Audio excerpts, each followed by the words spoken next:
Yaorana et bienvenue sur Jurismana. Aujourd'hui, nous allons rapidement présenter les sources législatives du droit national de l'environnement. C'est avec la phase législative que le droit de l'environnement est devenu une véritable branche du droit public français.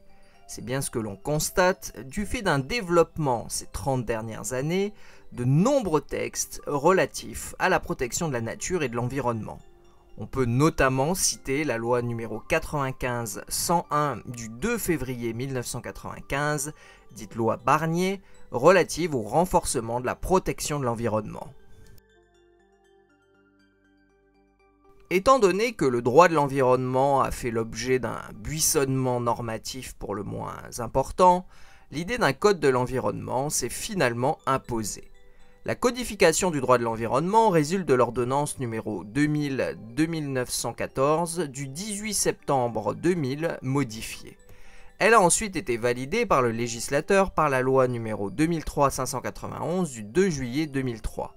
Depuis lors, le Code de l'environnement est régulièrement modifié. Il se compose de deux parties, une partie législative et une partie réglementaire, comportant, pour la partie législative, près de 700 articles se répartissant dans 7 livres, divisés dans de très nombreux titres, et pouvant donner ainsi un aperçu du champ d'action du droit national de l'environnement.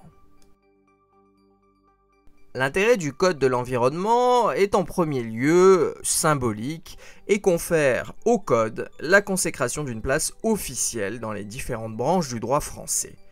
Mais son intérêt est aussi le fait de rassembler en son sein des lois éparses ou d'autres dispositions déjà codifiées, et ce pour rendre le droit de l'environnement plus cohérent.